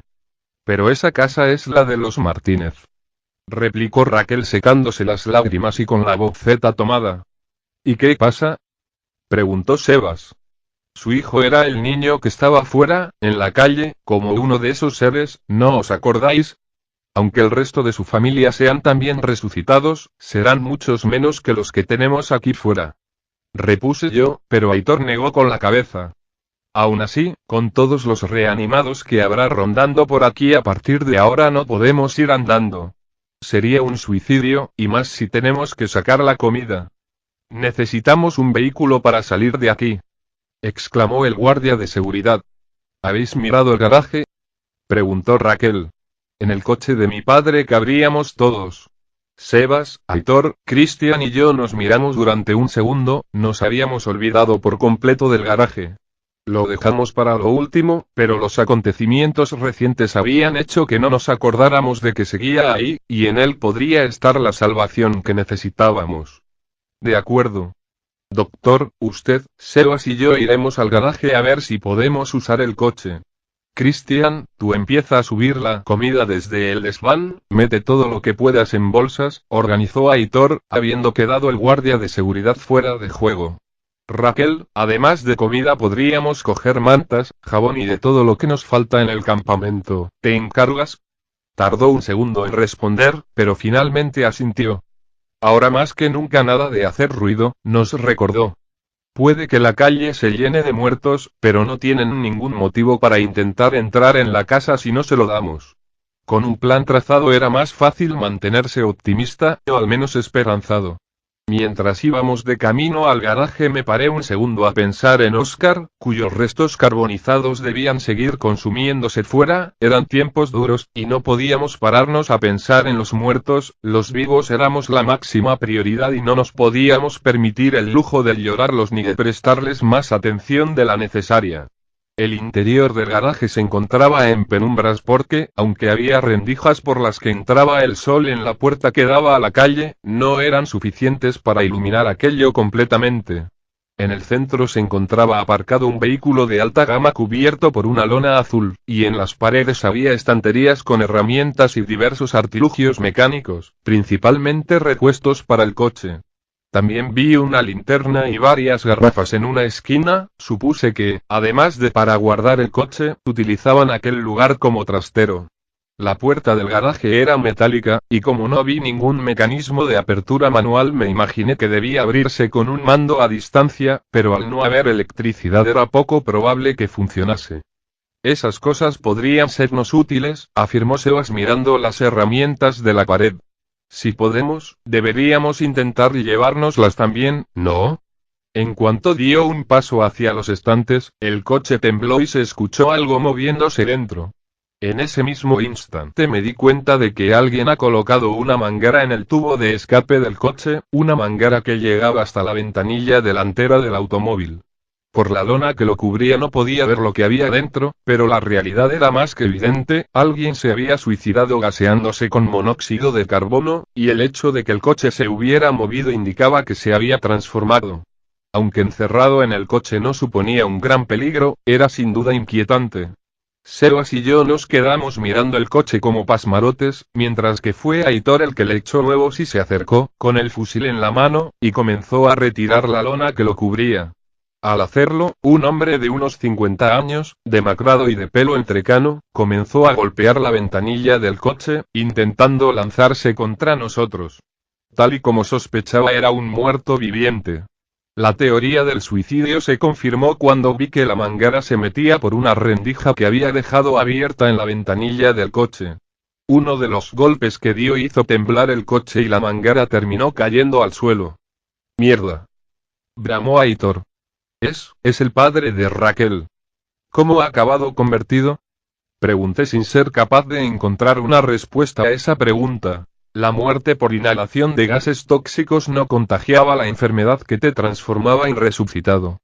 A lo mejor le mordió la niña, o la mujer del sótano, se imaginó Sebas encogiéndose de hombros. ¿Qué hacemos? ¿Avisamos a Raquel?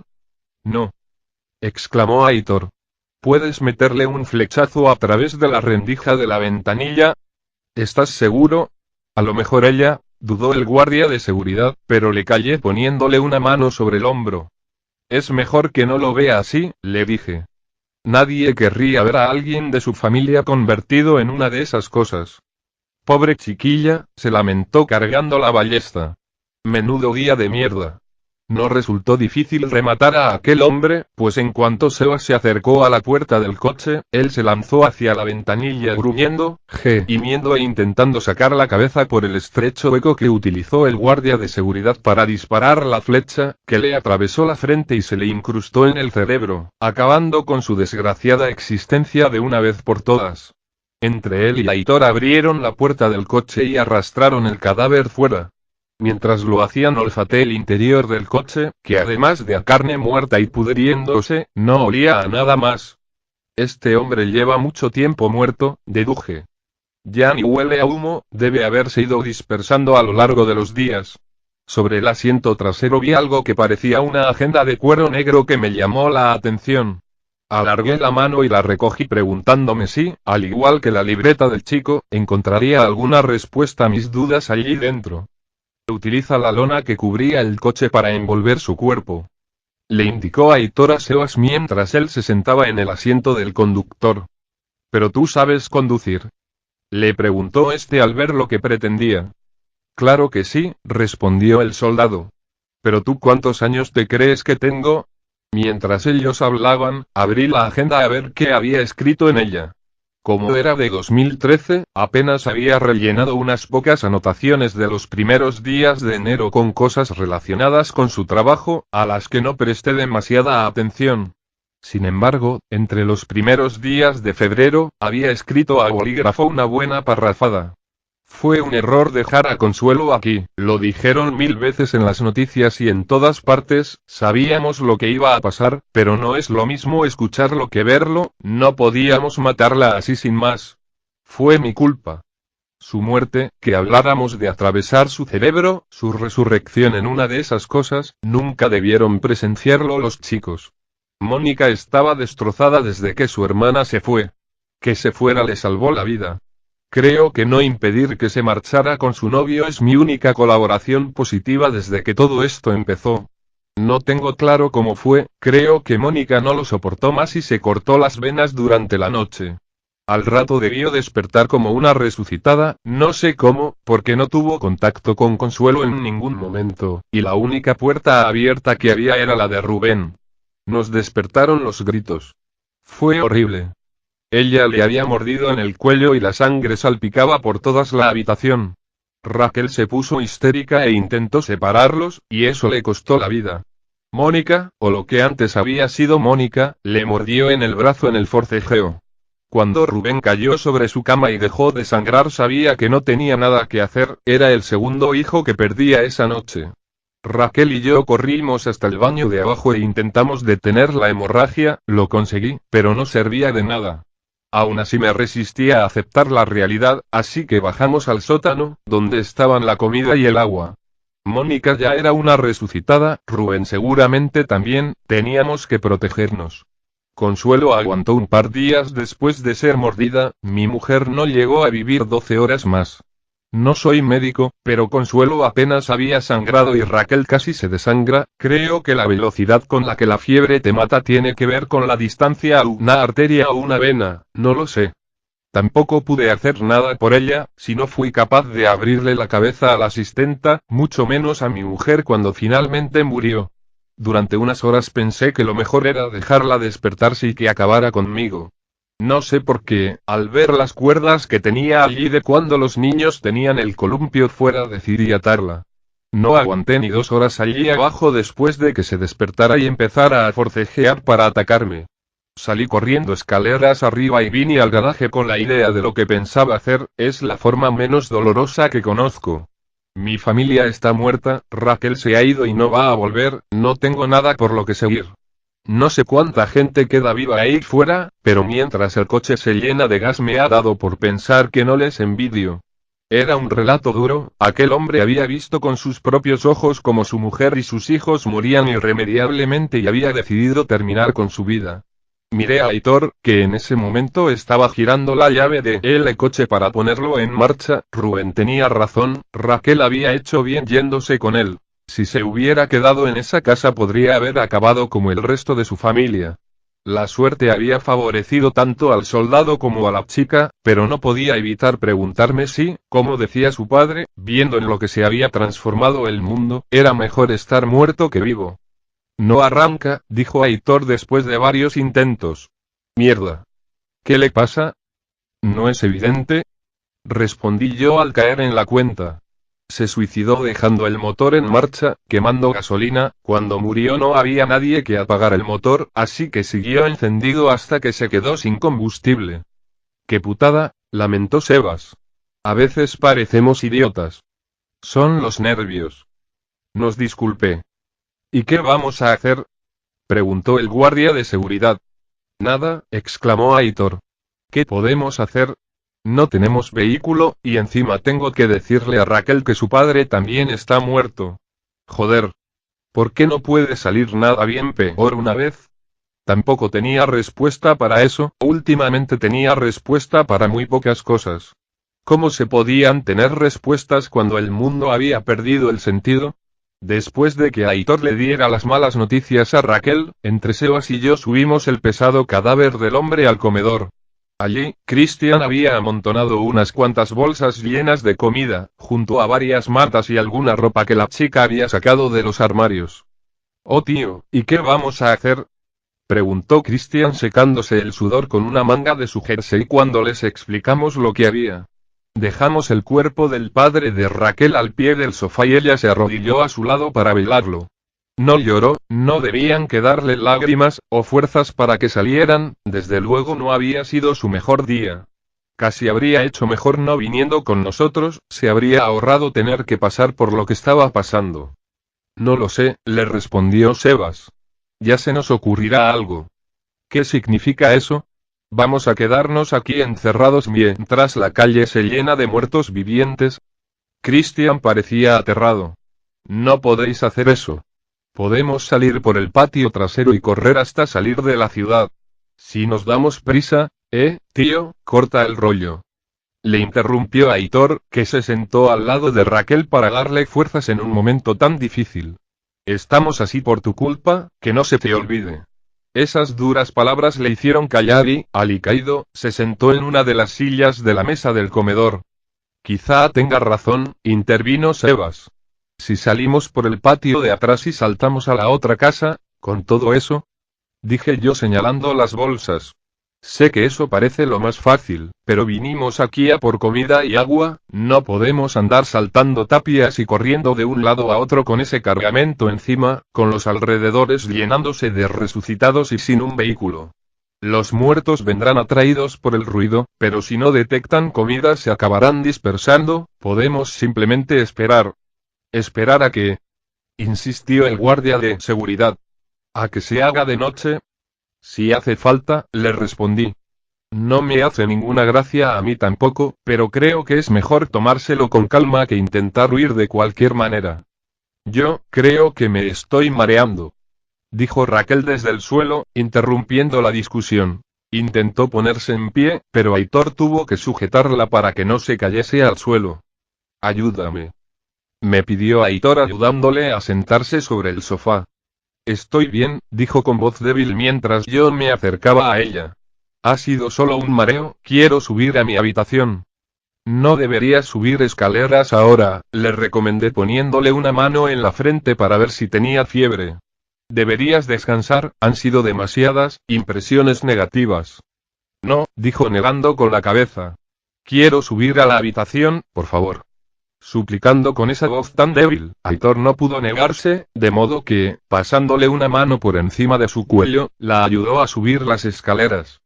Espera, les detuve acordándome de la libreta y la agenda, que todavía tenía encima. Cuando se las ofrecí me miró como sin comprender. En esta libreta están las últimas palabras que escribió tu hermano. Y en la agenda las de tu padre, no sé si te ayudarán, pero a veces saber la verdad tranquiliza. Las recogió con una mano temblorosa y siguió subiendo con Aitor las escaleras. Cuando los perdí de vista volví a prestar atención a los que nos habíamos quedado en el comedor. Sebas caminaba de un lado a otro, nervioso, y Christian seguía sentado en una silla con aspecto abatido. Cuando os vi llegar os juro que pensaba que veníais de la zona segura, confesó el chico. Pero dijisteis que había caído. Llevo casi una semana en la casa de enfrente y no he visto a ninguna persona viva hasta que aparecisteis vosotros. Sé que muchos son ahora resucitados de esos, pero, ¿qué coño ha pasado con todo el mundo?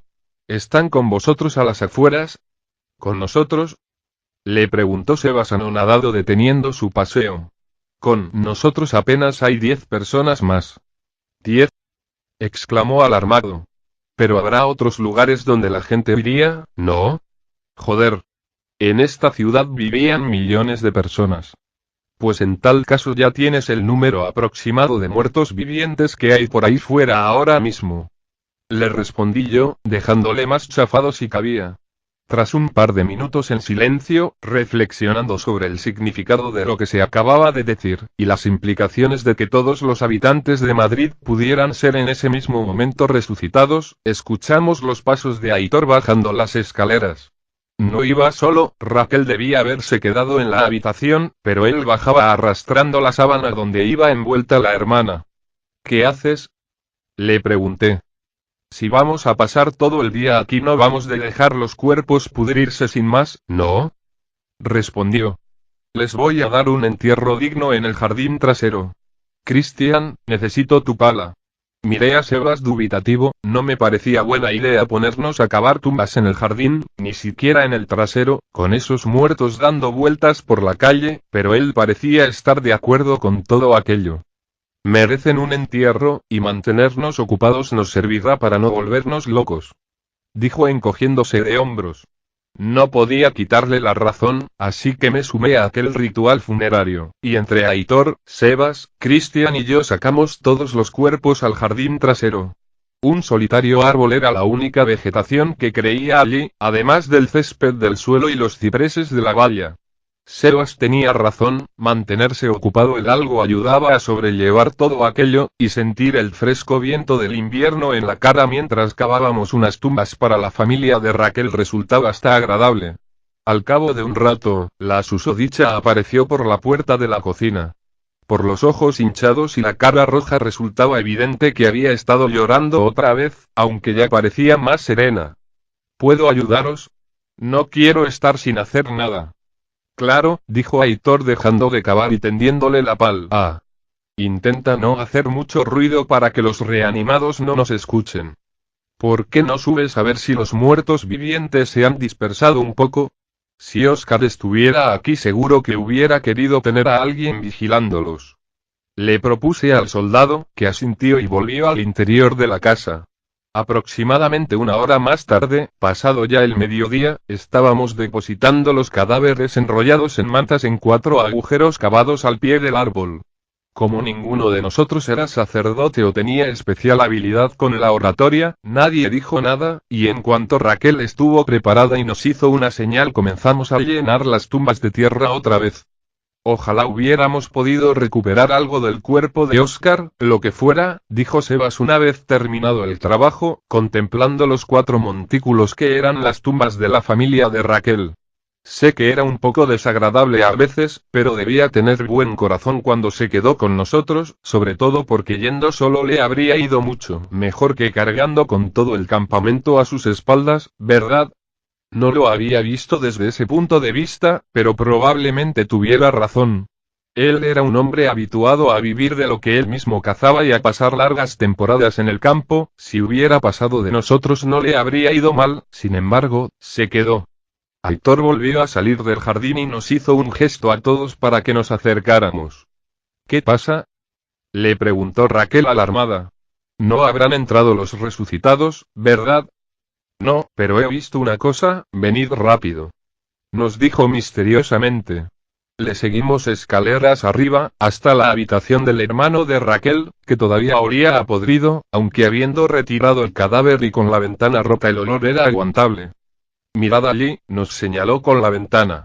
La furgoneta al fondo de la calle. Efectivamente, al final de la calle había una furgoneta aparcada, de color amarillo y verde, con una pala y un rastrillo dibujados. ¿Qué le pasa?, preguntó Sebas. Pertenece a una empresa de jardinería, dijo. Sí, hacen muchos trabajos en esta zona, corroboró Raquel. Estuvieron en la casa el año pasado, cuando papá quiso plantar el césped nuevo. Cuando llegamos nos encontramos con 3 reanimados, uno de ellos era un jardinero, ¿os acordáis? Llevaba un uniforme con los mismos colores que la furgoneta. ¿Insinúas que? Dije yo viendo por dónde iban los tiros, pero no me dejó terminar la frase.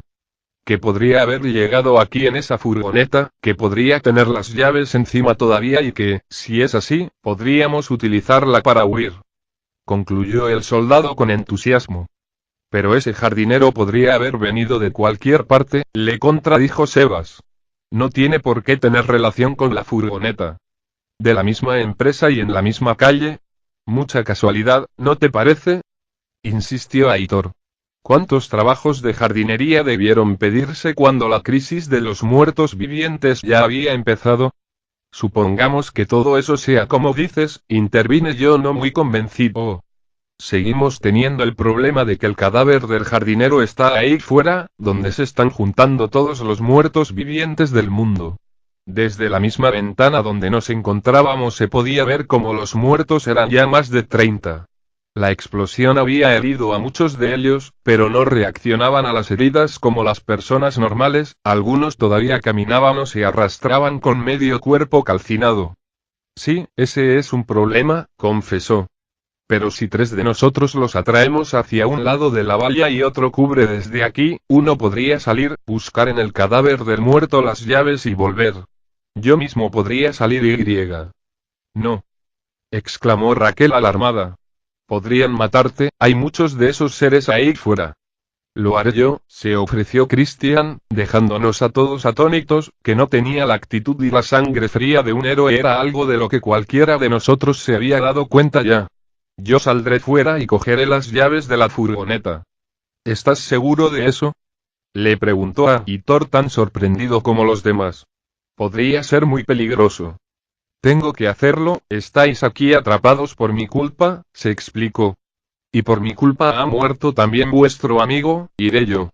Unos minutos más tarde, mientras Sebas, Raquel y yo esperábamos en el jardín a que Christian estuviera listo para salir, no pude evitar pensar en que el chico, aunque valiente, era estúpido. Quería hacer un acto noble para redimirse a nuestros ojos, pero aquello le podía costar la vida, y si era así no habría logrado nada. Seguiríamos encerrados por su culpa y él estaría muerto. Recuerda, a la cabeza, siempre a la cabeza, le dijo Sebas mientras le ayudaba a ponerse una cazadora de cuero que habíamos encontrado en el armario del hermano de Raquel, confiábamos en que un mordisco fortuito no lograra atravesar el duro tejido. No dejes que te agarren, ni que te rodeen. Sí. Asintió Christian dando un par de saltos con la pala en la mano para entrar en calor. Aitor te cubre con el fusil desde la habitación, y nosotros intentaremos atraer a todos los posibles contra la valla, pero no te confíes, le dije yo. ¿Estás listo? Cuando queráis. Respondió con convicción, aunque la voz le tembló un poco en el queráis. Raquel, el guardia de seguridad y yo nos acercamos a la parte de la valla que estaba pegada a la puerta del garaje. Allí los cipreses dejaban un hueco por el que podíamos asomarnos para ver el exterior. Los restos carbonizados del furgón policial estaban apenas 2 metros delante de nosotros, y los gemidos de los muertos vivientes que rondaban por allí no hacían sino ponernos más nerviosos de lo que ya estábamos. A la de 3, nos indicó Sebas. 1, 2, 3, apenas dijo 3 empezamos a golpear la valla con las herramientas que habíamos cogido del jardín, o con nuestras propias manos. A través del hueco entre los cipreses vi como las cabezas de los muertos vivientes se giraron hacia el origen de ese estruendo y, como autómatas, los dueños de esas cabezas empezaron a caminar en nuestra dirección, despejándole el camino a Christian. Aquí muertos de mierda. Gritaba Sebas subiéndose a la valla mientras Raquel y yo golpeábamos la misma para hacer ruido. Aquí joder. Carne fresca. Cuando el primer muerto viviente se acercó y se lanzó contra la valla, Raquel dio un paso atrás y yo me sentí tentado de hacer lo mismo, pero al ver que la estructura aguantaba el envite de los resucitados me calmé un poco y seguí con el plan, aunque el corazón me latía a 100 por hora. Ahora chico, ahora. Le gritó Sebas a Christian, que tomó aire y salió corriendo por la puerta, cerrándola tras de sí para que los muertos no pudieran colarse, tal y como habíamos planeado. No tardó ni 3 segundos en escucharse el primer disparo, y al mirar hacia la ventana rota de la habitación, desde donde Aitor ejercía de francotirador, vi salir humo del cañón de su arma. ¿Cómo le va?, preguntó Raquel sin dejar de dar golpes. De momento bien, contestó Sebas, que era el único que tenía un amplio rango de visión. Está a punto de llegar hasta el cuerpo, pero esa es la parte fácil. Aquí cadáveres podridos. Se escuchó otro disparo, y un tercer disparo un segundo después. Mierda. Bramó Sebas. Pasadme la ballesta. Antes de subir a la valla la había dejado apoyada contra un ciprés, y como yo era el que la tenía más a mano fui el que se la alcancé. ¿Qué pasa? ¿Va todo bien?, le pregunté. No, son muchos, joder, respondió cargando un virote. Sin poder aguantar la curiosidad me subí yo también a la valla, al mismo tiempo que Aitor volvía a disparar desde la ventana, y lo que vi no me gustó nada. Christian había llegado hasta el cuerpo y lo estaba registrando, y a su alrededor había 4 resucitados muertos que no estaban antes, de modo que tenían que ser víctimas suyas o de los disparos de Aitor. Pero la cosa no iba bien, algunos muertos de los que todavía se movían le habían visto y se dirigían hacia él, que muy apurado no parecía encontrar las llaves. Aquí. Aquí. Grité intentando atraer a todos los resucitados posibles, pero esos seres no eran tan tontos. El ruido los distraía, pero si ya habían detectado una presa no se desviaban de su camino por nada del mundo. Sebas disparó una flecha, que atravesó el cuello de un muerto cercano que se dirigía hacia Christian, pero que no logró matarlo ni detener su avance. Chico, sal de ahí, le advirtió. Déjalo o te cogerán. Espera, gritó él dándole la vuelta al cuerpo y comenzando a buscar en los bolsillos traseros. Vete de ahí, ya, insistió Aitor desde el piso superior volviendo a disparar y abatiendo a un resucitado que se encontraba tan solo a 2 metros de él. ¿Qué pasa?, preguntó Raquel desde el suelo. Mierda, sin flechas, dijo Sebas tirando la ballesta al suelo y comenzando a dar golpes a la valla con las manos. Chico, lárgate de ahí ya. Las encontré, exclamó con júbilo alzando una mano con un juego de llaves agarrado en ellas. Un muerto viviente llegó hasta él y le agarró del brazo. Aitor disparó, pero el disparo no le acertó, y cuando lanzó el mordisco la chaqueta de cuero fue lo único que salvó a Christian de la muerte. Vete de ahí, le gritamos todos. Él se puso en pie y se soltó con auténtico pánico de su agresor, que cayó al suelo. Pero cuando fue a salir corriendo, una mano del mismo resucitado le agarró del pie y le hizo caer a él también. 3 muertos vivientes más estaban ya muy cerca, y yo comenzaba a temer en serio que no lo consiguiera. Gritaba mientras intentaba soltarse, pero al final fue Aitor quien le liberó cargándose al resucitado que le sujetaba de un disparo en la cabeza. Sin embargo, tuvo tan mala suerte que, con la inercia de los tirones que daba, al levantarse tropezó con otro que se acercaba por delante, y ambos se precipitaron al suelo de nuevo. Intentó librarse de él golpeándole con la pala, pero para entonces los otros 2 ya estaban encima. Sebas hizo un gesto como de ir a saltar al otro lado, pero le agarré de un brazo y se lo impedí. No puedes salir ahí, le dije. Te matarán. Pero, fue a protestar.